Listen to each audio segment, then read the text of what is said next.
Hello, I'm John Furrier with theCUBE. We are here at the NYSE studio here in New York City for NYSE Wired. This is our Crypto Trailblazers series, also part of the Wall Street on-chain exclusive VIP event happening here in New York City. Got a lot of great action. The leaders have come on who are making things happen, the newsmakers, the builders. We got some exclusive news here that's out.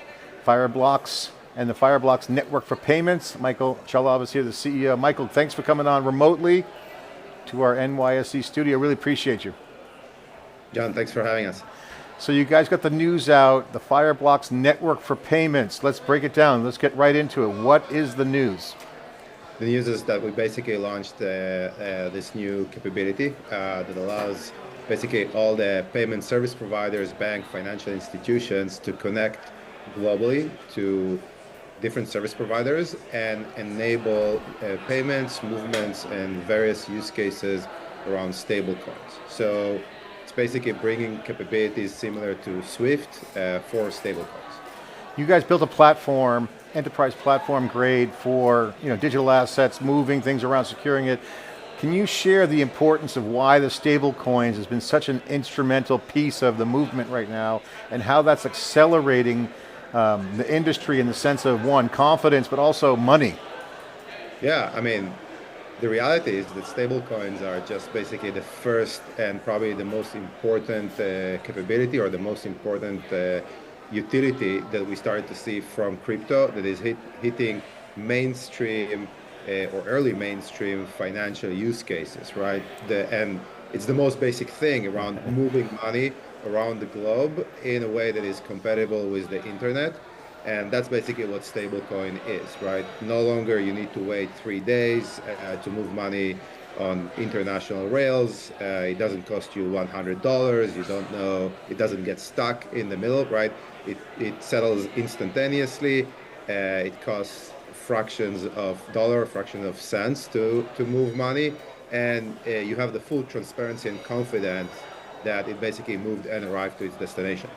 So Fireblocks Networks of Payments, explain how it works. The financial institutions are going crazy right now with stablecoins. They're seeing that as a confidence booster.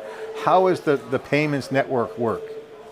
So Fireblocks has been the biggest infrastructure provider for all the financial institutions that are working with digital assets, including stablecoins. Over the past several years, over $10 trillion were transferred through Fireblocks. And this year we will actually transfer $2.5 trillion worth of stablecoins. Basically our customers that are the payment providers, the banks, the various fintechs. Now, they're actually running into two specific challenges when they come and building their various use cases, or essentially enabling their business using stablecoins.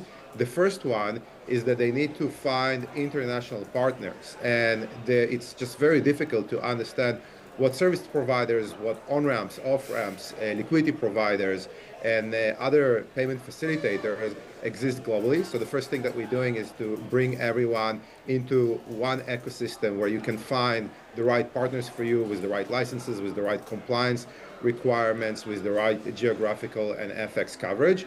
And the second issue that people have is that when they need to work with over one provider, which is usually the case, they can't really scale because there is no standardization for the instructions, for the APIs, for the compliance that has to be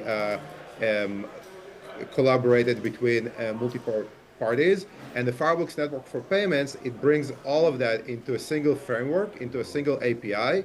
And we basically allowing our clients to access this network, find the providers, and scale with as many providers that they need without the additional complexity, operational cost, and burden of scaling out their business.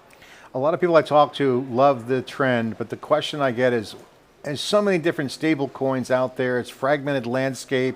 Can there be a single platform to handle all this? What's your reaction to that? So actually what we bring in is the ability to deal with this complexity. We support all the different stablecoins, right? So we are big partners of Circle, big partners of Tether, big partners of Paxos, Agora, Bridge, a lot of those players that they have their own stablecoins. We're also supporting a lot of international and domestic stablecoin issuers. We underpin from a technology standpoint the issuance of the Wyoming state.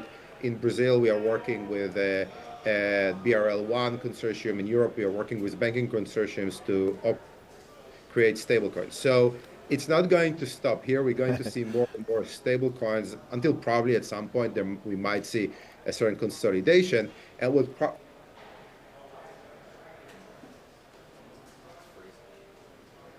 network that allows people to use those capabilities across the globe. So you're okay with the fragmentation as long as they're unified. At some point, it settles in. I believe that it will, that over the long horizon, like many markets, there will be less fragmentation and a certain level of consolidation. Time will tell. But we are very early, and I think that everyone, or at least the trend that we are seeing, is that everyone wants to issue their own stablecoin.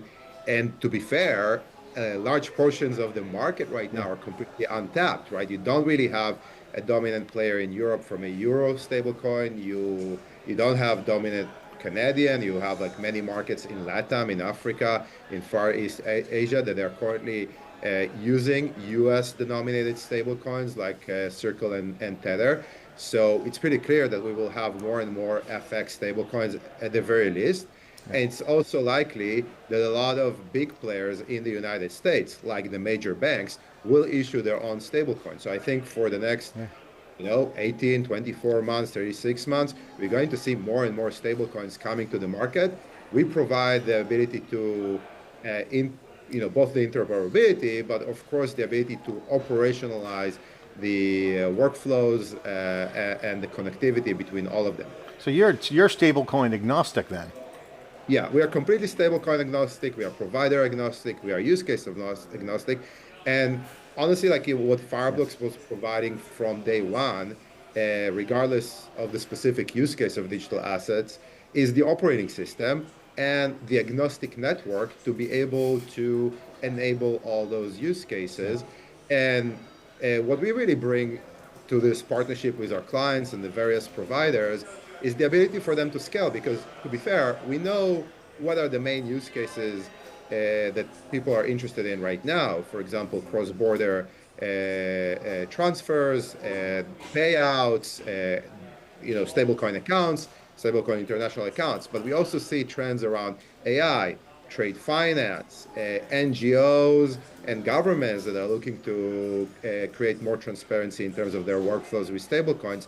So I think that there is going to be a lot of innovation in the next over the next several years, and our goal is to provide a future-proof infrastructure for people to continue and innovate and not being locked into either a single stablecoin or a single use case. Yeah, no one wants lock-in. I have to ask you on volume and just throughput. Can you share the scope of some of the throughput, transaction volumes, ranges, dollars? Explain what's going through the Fireblocks network. Yeah, for sure. So this year, inception to date, we transferred over $10 trillion of digital assets. In the last couple of quarters, actually, probably more than the last 24 months or so, 50% of that was stablecoins. So this year, we already transacted over $500 billion of stablecoin per quarter. So we are at about 1.5 trillion of stablecoins that were moved through Fireblocks since the beginning of 2025. So clearly on track to somewhere around 2.5, if not more, through the year. And this is just general stablecoins. On top of it, we also have a subcategorization of what the various use cases that are being moved. So right now, stablecoins are both used for settling trading activity around crypto, but also for pure money movement along for players like WorldPay and Visa and Stripe and all those guys. And over there, we're just seeing this crazy acceleration of over 80% quarter over quarter growth, and which is now about $200 billion per quarter of volume that we are seeing through the platform. It's amazing how this has just accelerated the market. It's just been amazing. Can you share your thoughts on why stablecoins, for the folks that might not be in inside the industry or inside the ropes, as we say. Why is this so important? Why is stablecoins this moment in time that's Yeah. moving the needle? Yeah, of course. So I think that there are a couple of interesting trends, and I would recommend to anyone who haven't done a stablecoin transaction to do so. It's actually fairly easy from a consumer standpoint to get a wallet and to do a stablecoin transaction. And I think this is probably the first time that you actually feel the power of that technology. It's almost obvious. It's like moving from a Nokia feature phone to an iPhone. That's pretty much how you feel the first time you've done stablecoin transaction. I'm, pretty serious about it. But what got us here is actually that over the last couple of years, we had this massive grassroots adoption of stablecoins, predominantly outside of the U.S., right? So in Latin America, in Africa, in Far East Asia, in all those economies that actually it's very dollars, or there is a lot of volatility in the domestic market around their currency. There was a mass retail adoption that then sort of propagated to businesses that started to use that as their international wiring mechanism and the ability to really hold dollar accounts. And that now basically comes to the US on the back of the Genius Act and a lot of the clarity that was made by the current administration, which is great. I mean, I think it's phenomenal for the US economy because it does distribute the power of the dollar, at least. And right now, we are seeing this adoption starts to propagate and hit all the US sort of like commercial sector, right? So from Fortune 500s that are starting to use and leverage stablecoins for their business operations and moving money around the globe, primarily to geographies where the traditional rails are, very clunky or expensive or slow. And on top of that, we are basically starting to see fintechs and money movers, like the various payment service providers, heavily investing in using stablecoins. And I think that the next thing, or honestly, the next thing that we are just seeing right now is that the banks are trying to figure out how to adopt it from both a competitive advantage and defensible, technology, right? That they need to implement and provide those services to their clients. Otherwise, their clients will start working more and more with the fintechs for what is the core business of banks, right? Just basically holding and money. Yeah, if they don't get on board, they'll be off board. So, love the stablecoin transaction. People should do it. We should have a stablecoin party. Reminds me of, just sharing some stablecoin transactions. Reminds me of the early days of Bitcoin when people would actually give Bitcoin away, if you remember back then. So, we're kind of in that early moments of kind of a cultural shift. What is the one cultural shift people should pay attention to that will come out of the stablecoin party that's happening right now that will mature? I think that there will be just huge adoption in terms of an innovation of use cases. I think that what we know how to do right now with stablecoins is a bit like the early days of the internet, that people would say, oh, okay, well, what are you going to use the internet for? I'm going to read my newspaper on my computer. But actually, what came out of the adoption of the internet is a lot of innovation, a lot of new things that were not possible before. I think the intersection with AI is really going to be important in terms of new things that you will see and use cases that we're going to see from the stablecoin adoption. So I think what we're going to see here is just like a full transformation of how money moves and how we are able to, much easily interact with money in a way that is really native to the internet.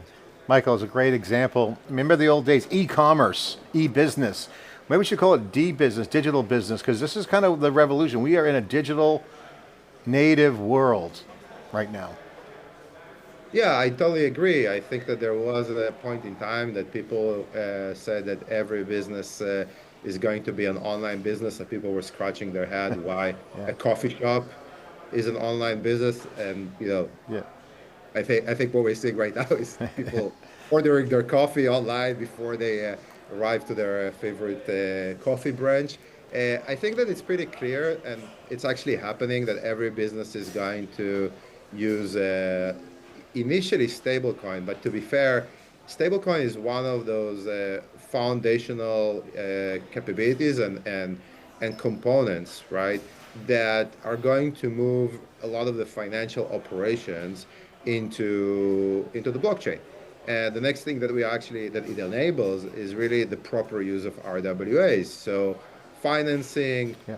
trade finance, loyalty clubs. I think a lot of those interesting use cases that are truly underpinned by the ability to move money or to settle money against something.